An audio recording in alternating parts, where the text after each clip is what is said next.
मेरे प्रिय छात्र छात्राओं, मैं महेश झा, व्याकरण विषयक सहायक प्राध्यापक, कीर्ति नारायण कामाख्या संस्कृत महाविद्यालय महरैल मधुबनी, आप सबों के लिए आवृत्ति हेतु न्याय सिद्धांत मुक्तावली प्रत्यक्ष खंड में ईश्वर अस्तित्व निरूपण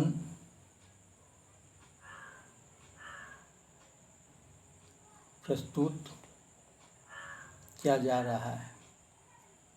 इसमें मंगल श्लोक में कहा गया है, नूतन जलधर रुचये गोप बधूटी दुकूल चौराय तस्मै कृष्णाय नमः संसार महीरूहस्य बीजाय। संसार महीरूहस्य बीजाय,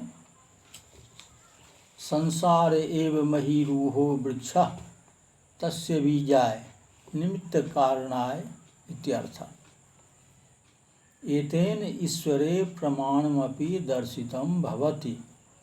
तथा हि यथा घटादिकार्यं कर्तृजन्यं तथा छित्यंकुरादिकमपि।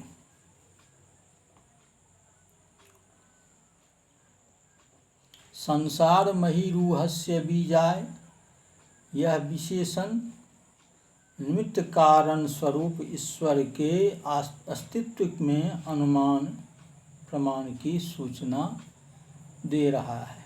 जैसे घटात्मक कार्य कुलात्मक कर्ता के संबंध से उत्पन्न होता है, वैसे ही अंकुरादि से ब्रह्मांड तक संपूर्ण जगत रूप कार्य भी किसी कर्ता के होने पर ही उत्पन्न हो सकता है। उस अचिंत्य समस्त जगत की रचना करने में हम जैसे अल्पज्ञ मनुष्यों की तो संभावना नहीं हो सकती। इसलिए जो इस जगत का कर्ता है वही ईश्वर हैं। कुछ लोग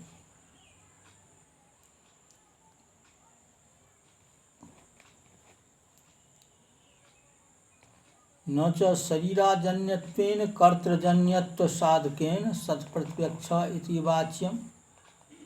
कुछ लोग यहाँ पर सत्प्रतिपक्ष नामक दोष विपरीतानुमान देते हैं। जो वस्तु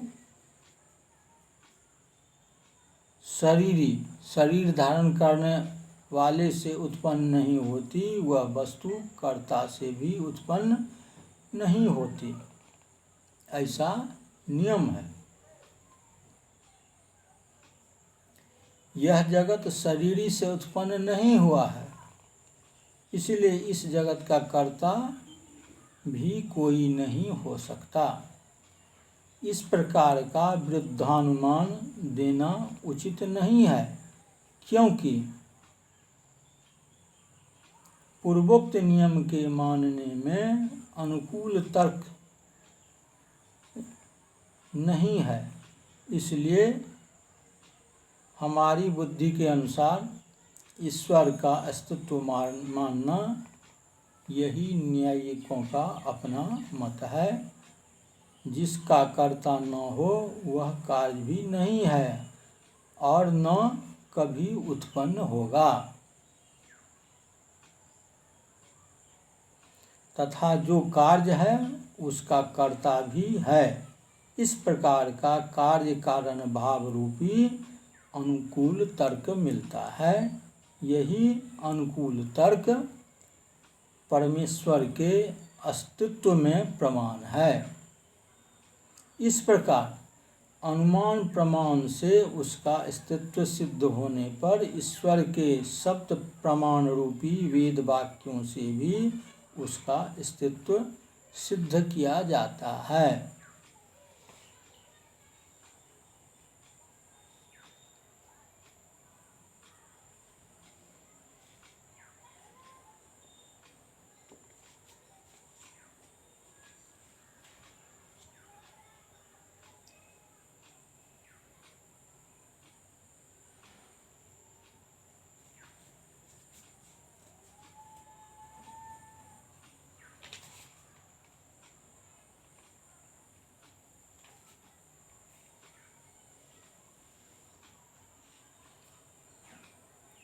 यहाँ पर संसार मही रूहस्य बीजाय इस विशेषण से परमेश्वर के अस्तित्व में अनुमान प्रमाण की सूचना दी गई है। यहाँ पर एक शंका होती है, प्रत्यक्षादि कोई भी प्रमाण ईश्वर के अस्तित्व को सिद्ध नहीं कर सकते। प्रत्यक्षानुमानोपमान शब्दा प्रमाणानि, ये 4 प्रमाण महर्षि गौतम ने बताए हैं, किंतु परमात्मा के अस्तित्व में प्रत्यक्ष प्रमाण नहीं कह सकते, क्योंकि प्रत्यक्ष 2 प्रकार का है, लौकिक और अलौकिक। लौकिक प्रत्यक्ष में 6 सन्निकर्ष हैं: घ्राणज, रासन, चाक्षुष, स्पर्शन, श्रोत्र, मानस। गंध के अभाव से ईश्वर में घ्राणज रस के न होने से घ्राणज, रस के न होने से रासन, चक्षु सन्निकर्ष के न होने से चाक्षुष, स्पर्श के न होने से स्पर्शन, शब्द के न होने से श्रोत्र, स्मरण के न होने से चाक्षुष, चक्षु सन्निकर्ष के न होने से चाक्षुष, स्पर्श के न होने से स्पर्शन, आ शब्द के न होने से श्रोत्र, आ स्मरण के न होने से मानस। ये सभी प्रत्यक्ष वहाँ नहीं हो सकते। उसी तरह अलौकिक में 3 प्रकार का प्रत्यक्ष है: सामान्य लक्षण है, ज्ञान लक्षण, योगज लक्षण। इन तीनों ज्ञानों के अभाव से ईश्वर का अलौकिक प्रत्यक्ष भी नहीं हो सकता। उसी तरह अनुमान से भी ईश्वर का अस्तित्व सिद्ध नहीं हो सकता, क्योंकि लिंग, धूमादि, इससे लिंगी, अग्नि आदि का ज्ञान ही अनुमान है। ईश्वर का कोई ऐसा लिंग चिन्ह नहीं होती जिससे उसका अनुमान हो सके। सादृश्य से उपमान प्रमाण होता है, परंतु ईश्वर के सदृश भी कोई नहीं है। उसी तरह पद ज्ञान के न होने से शाब्द प्रमाण से भी ईश्वर की सिद्धि नहीं हो सकती। इसके समाधान में ऐसा कहा जा सकता है कि ईश्वर के अस्तित्व की सिद्धि अनुमान प्रमाण से होती है। जैसे घटादि कार्यम कर्तृजन्यम कार्यत्वात् पटवत्। यहाँ पर घटादि कार्यम यह पक्ष है, कर्तृजन्यत्व यह साध्य है, कार्यत्वात् यह हेतु है, और पटवत् यह दृष्टांत है। उसी तरह चित्तंकुरादिकम कर्तृजन्यम कार्यत्वात् घटवत्। यहाँ पर चित्तंकुरादिकम पक्ष है, कर्तृजन्यत्व किसी कर्ता से जन्य होना यह साध्य है, और कार्यत्वात् कार्य होने से यह हेतु है। पटवत् घटवत्, घट के समान यह दृष्टांत है। उपर्युक्त ईश्वरास्तित्व के साधक अनुमान में सत प्रतिपक्ष दोष देते हैं। सत प्रतिपक्ष नाम का दोष स्वरूप इस प्रकार है: जस्य हेतु साध्याभाव साधकम हेत्वंतरम विद्यते स सत प्रतिपक्ष। जहाँ एक हेतु साध्य को सिद्ध करता है और वहाँ दूसरा हेतु यदि साध्य के अभाव को सिद्ध करे तो सत प्रतिपक्ष दोष होता है। जैसे शब्दो नित्यः श्रावणत्वात् शब्दवत्। इसके विपरीत शब्दः अनित्यः कार्यत्वात् घटवत्। इस हेतु का जो साध्य है उस साध्य के अभाव का साधक अर्थात सिद्ध करने वाला दूसरा हेतु विद्यमान रहे तो उस हेतु को सत प्रतिपक्ष कहते हैं। शब्द नित्य है श्रावण होने से, अर्थात श्रोत्रेंद्रिय से ग्रहण होने के कारण। इसके विपरीत शब्द अनित्य है कार्य होने से, घट की तरह। इस अनुमान से श्रावणत्व हेतु का साध्य नित्यत्व है, और उस नित्यत्व के अभाव का जो अनित्यत्व है उस अनित्यत्व को सिद्ध करने वाला दूसरे अनुमान में कार्यत्व हेतु विद्यमान है।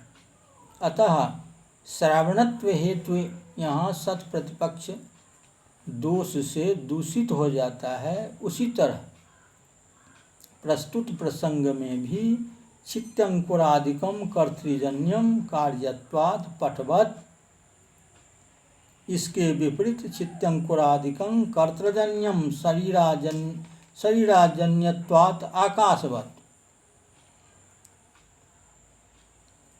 ईश्वरवादी के अनुमान में कार्यत्व हेतु का साध्य कर्तृजन्यत्व है। उस कर्तृजन्यत्व का अभाव जो कर्तृजन्यत्व कर्ता से अजन्य है, उस कर्तृजन्यत्व को सिद्ध करने वाला अनीश्वरवादी के अनुमान में शरीराजन्यत्व हेतु विद्यमान है। इस कारण कार्यत्व हेतु सत प्रतिपक्ष दोष से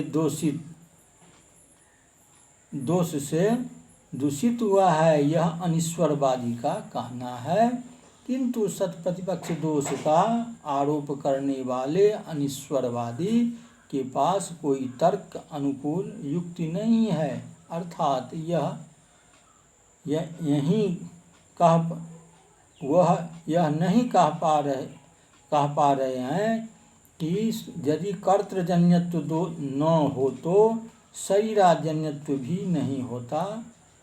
यह तब कह पाता जब कर्तृजन्यत्व और शरीराजन्यत्व की कहीं व्याप्ति देखी होती।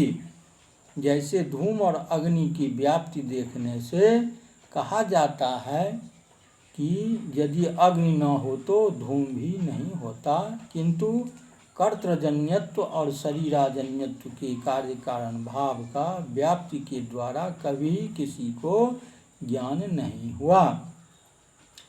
लेकिन इसके विपरीत ईश्वरवादी के पास अनुकूल तर्क है। वह कह पा रहा है कि यदि कर्तृजन्यत्व न हो तो कार्य भी नहीं हो पाता। अतः कर्तृजन्यत्व सिद्ध करने में कार्यत्व हेतु उचित ही है, क्योंकि जो कार्य होता है वह कर्ता से जन्य उत्पन्न होता है। यह हमने घटपट आदि सभी कार्यों में देखा है। अनीश्वरवादी के मत में तो शरीराजन्यत्व यह हेतु अभाव रूप है और कर्तृजन्यत्व अर्थात कर्तृजन्यत्वाभाव रूप साध्य भी अभाव रूप है।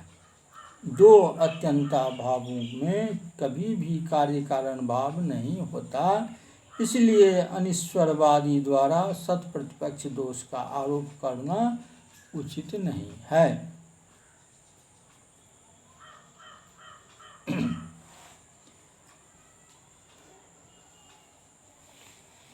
व्यभिचार संकोत्थाने अनुकूल तर्काभावात् अप्रयोजकत्वात्।